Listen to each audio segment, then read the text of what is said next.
Luka is playing like a top 3 player in the entire world, leading the NBA in points per game with 35.2 per game. Definitely an MVP talk. The Lakers are definitely stringing together a good stretch here. The vibes are great, the team's looking great, but is this the peak for them? Have they reached it and now it's downhill from here? Are the haters right saying that they can't beat good teams, that they've had no competition, and that they're simply not built to win? Or is there maybe a higher peak for them to get to and possibly that we have not seen it yet? We're going to talk about that, what they have shown so far, why there's optimism to believe that they can go even higher than this, and simply about their team so far. So we're going to talk about that and try to break it all down here.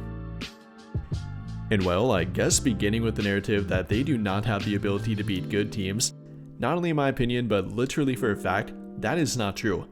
Up until this point, the Lakers have had the 7th toughest matchup difficulty in the entire league thus far. And throughout it, they've still put together a 13-4 record, the 3rd best record in the entire league, in spite of the matchup difficulty, in spite of playing without LeBron for 14 of their 17 games, playing without Luka for 5 of them, even without Austin for 3 of them. They managed to get through that and put together a very good record in spite of their matchup difficulty. But even beyond that, and pointing directly to their depth, I'd say that's been much better than many thought. You know, entering the season, the narrative was that they had no depth and no quote-unquote help to give Luka Doncic and or LeBron James. But I think with everyone from Austin Reeves, for example, that's the number one to point to. You know, many were claiming that he should be traded for a different player, a true 3rd option quote-unquote, and well, I think he's gone above and beyond to prove that narrative wrong. Up until this point, averaging 28 points per game, over 5 rebounds per game, 7 assists per game, 1.4 steals per game, shooting 50% from the field as a guard, oftentimes being their number 1 option with no LeBron or Luka on the court, of course dropping that 51-point game earlier in the season, not to mention a game-winning shot, having a 41-point game, multiple 30-point games, and definitely being the best 3rd option in the league quote-unquote, if not the best 2nd option too. So that's number 1 to point to. On top of that, I've been impressed with guys like DeAndre Ayton, of course. Everyone said that he was a uncommitted and unprofessional player that didn't want to win, didn't care about it, and only cared about getting his check, and I think he's proven that wrong too. Throughout 15 games, Ayton's averaging 15.5 points per game, 8.4 rebounds per game, 1 block per game, shooting a team high 69.6% from the field, also a career high for himself, is doing much better than many thought, much more committed on defense than many thought, in fact has been one of the better defenders in the NBA amongst centers so far, and has definitely gone above and beyond what the narrative said he would do. On top of that, I think Marcus Smart's look great. You know, for a guy that's quote-unquote washed up, he's been playing pretty well for them, especially on defense. Up until this point, averaging 1.8 steals per game, 2nd on their team behind Luka Doncic, another guy that does play defense quote-unquote, and not only that, but really becoming their defensive leader, one of their team leaders in general, making an impact on defense, and one of their best defenders. I think Marcus Smart's played really well, in spite of the not-so-great 3-point shooting, only 25.4% overall, though he has been better from the corner at nearly 38%. So not to mention more room for improvement with him, but also has been pretty good. So between Austin Reeves, DeAndre Ayton, and Marcus Smart, those 3 alone have been great and much better depth than many claimed they had. You know, they have a lot more depth than given credit for, and advertised entering this season. So I think that's been something to point to, something that's been way better than advertised and better than many claimed it ever could be entering this season. So definite strong suit for their team, but that's not the only one. On top of that, I think their offense in general has been very good. Currently at the 10th rated offense, but throughout times they've been a top 5 offense this season. You know, purely from Luka Doncic, Austin Reeves, and now LeBron back. I think they have one of the highest ceilings on offense, if not the highest ceiling, apart from maybe OKC. You know, I think they have an elite offense, in spite of the fact that they've shot terribly from the 3-point line. Like, for real, they've been flat out terrible. Up until this point, they've made the fewest 3-point shots per game, only connecting on 11 of them per game, dead last in the entire NBA. 32.5 3-point shots attempted per game, bottom 5 in the NBA, only making 33.9% of their 3-point shots, that's bottom 8 in the NBA. All around have not been a good 3-point shooting team. Like I said, they have one guy shooting above 35%, one guy that's actually played over 5 games and has been a rotation player for them, that again being Rui Hachimura, pretty much carrying their 3-point percentage with a 48.3% mark. But apart from him, for a guy that's played and has played more than 5 games in the rotation, there's not a single guy shooting above 35%, which is pretty much league average. There's Jake LaRavia shooting nearly 35%, then Luka shooting 33.3%, LeBron shooting 33.3%, Dalton shooting below 33%, Austin shooting below 32%, Marcus again shooting 25%. Yeah, it's not been very good. Though in my opinion, that simply won't keep up over time. That trend is definitely not sustainable. I think there's no way it stays that bad. Whether you're pointing to prior shooting with the guys, again with Luka being a 35% plus 3-point shooter, Austin being a 37% plus 3-point shooter, LeBron shooting over 37% last season, even a guy like Marcus Smart being around 33%, so 8% lower than he's currently at, I don't think they'll stay the same over time. And yes, the shot quality numbers do reflect that. Up until this point, the Lakers have had the 5th most open shots in the entire NBA. And no, I'm not joking about that. They've been open, they simply have not fallen.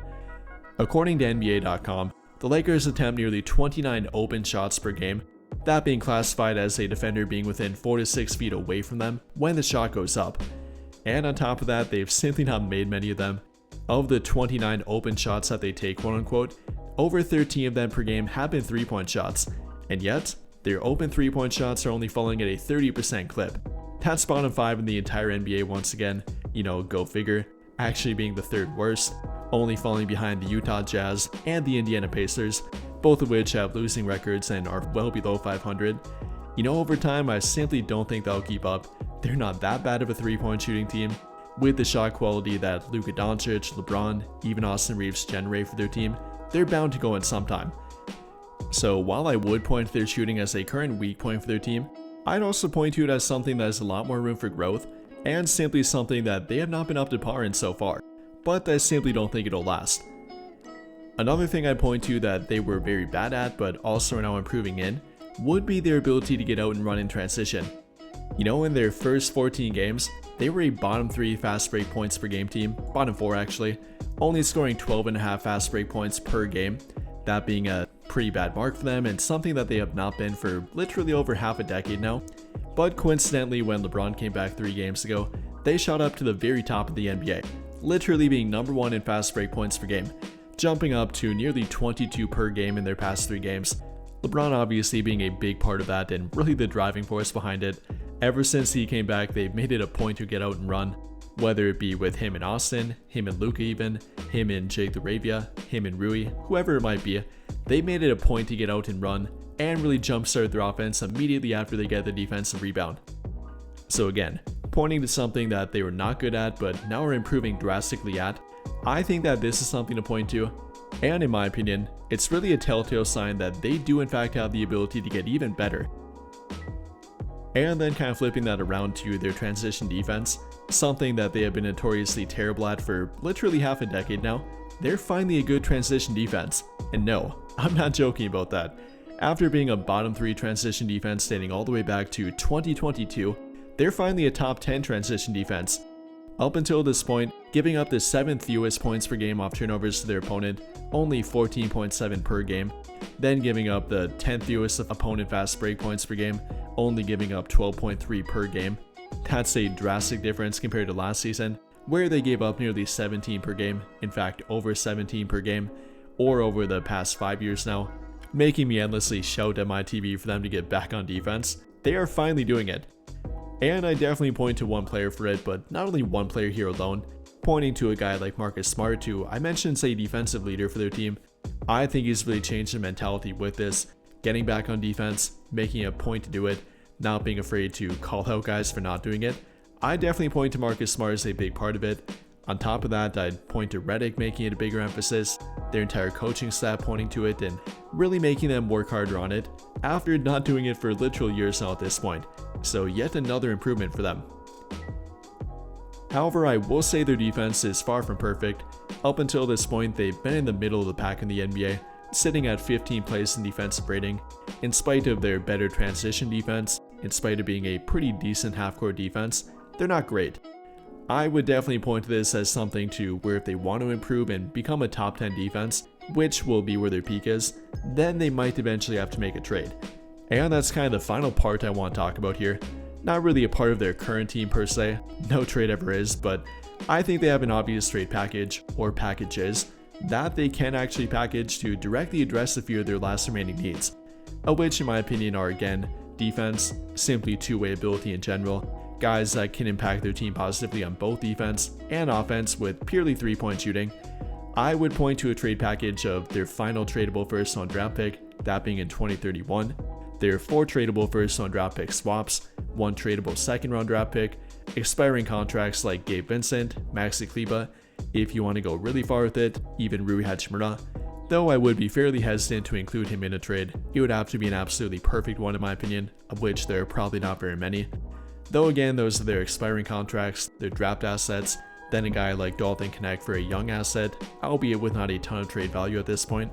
They have an obvious trade package or packages that they can in fact deal to, again, directly address the final remaining needs on their team. But I think that'll pretty much do it for this one.